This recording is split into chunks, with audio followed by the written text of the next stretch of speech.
Told by a few members who are audit committee chairs that their greatest fear is to wake up one day and have their bank accounts be empty.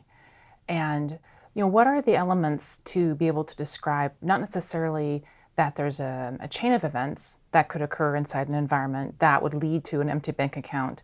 How does a CISO or the security professional, how do they articulate the chain of events that can occur in a way from a risk management perspective that a board can understand what precautions to take and how to plan for such an event? The profile of security is helping the CISO. What he has to be able to do, and you have to understand that access to the board of directors is still somewhat limited, and the attention span of people towards security is still at a fairly low level, although that's going up now because of the problems that are there. Many organisations, and you don't have to go too far down the food chain, don't have the specialist IT teams, don't have a lead on the security side. And therefore that relationship isn't always as straightforward as we tend to think. The tools that we have available are getting better, and therefore the levels of information that you can provide, and providing those in a way that is useful to the board and provides them with the understanding of what risks they are facing. Right. Well, and it does become a prioritization exercise, most certainly, I would imagine. And when you think about then the elements of mobile security and the mobile-enabled work environment, the gig economy, all these elements that are really pushing the boundaries of what a traditional firewall perimeter might look like, how do you look at prioritizing in mobile security and the elements that then follow on to the prioritization exercise? We started out a few years ago by talking about, will bring your own device be allowed within your organisation? That was never the right conversation, because the capabilities of smart mobile devices, the benefits that people believe they get from using them within the business was always going to be a very big driver. We now look at people who use multiple devices in their daily operations. They choose a particular device because of the task that they've got in hand during the day, where they'll be working, the type of access they require. And therefore the responsibility comes back to the organisation to say, what devices are acceptable? Do we have enough information about the user, the type of information they're going to get access to, and what they're going to do with it?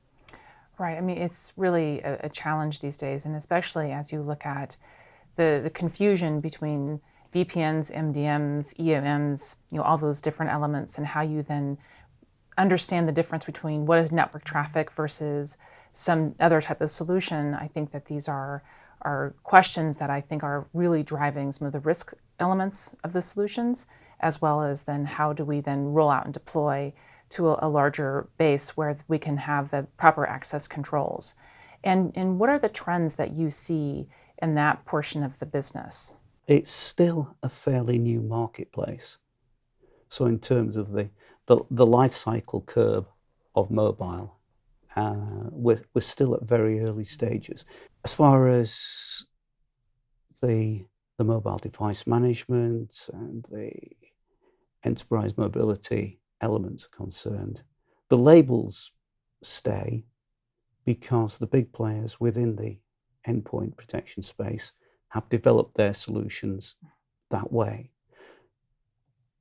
That's not necessarily the way it will be a little further down the line as they begin to recognise that there are better tools. Right. Well, and I do think that there is this change that's taken place in the environment in the last couple of years, to your point, around the just the news and the headlines that show every day that there's a new breach, that there's a level of acceptability or a level of acknowledgement that a breach perhaps is inevitable for any organization. and the ability to bring those events together in such a way that they can prioritize an action more rapidly to be as efficient as possible is really a key element. And so can you speak to a little bit of the word actionability, because it's a word that's been obviously overused tremendously in our world, but one that I think has really significant impact on our ability to be better and faster in the event that you do have a compromise? At the moment, the average time to detect a security breach is somewhere around 100 days. The good news is it used to be nearly double that. But that's not really good news, because it means that if somebody has been inside your organisation, able to silently investigate, move data for that sort of period of time, then there's a lot of information that they can have taken away. And it's not just about security tools, of course, it's about education of the people who are using the devices that access your systems. It's about educating the people about their own responsibilities for protecting the data of the organisation. And within that education comes the training requirement to make sure that they understand what needs to be done, and potentially, in these days of so-called advanced persistent threats. Absolutely.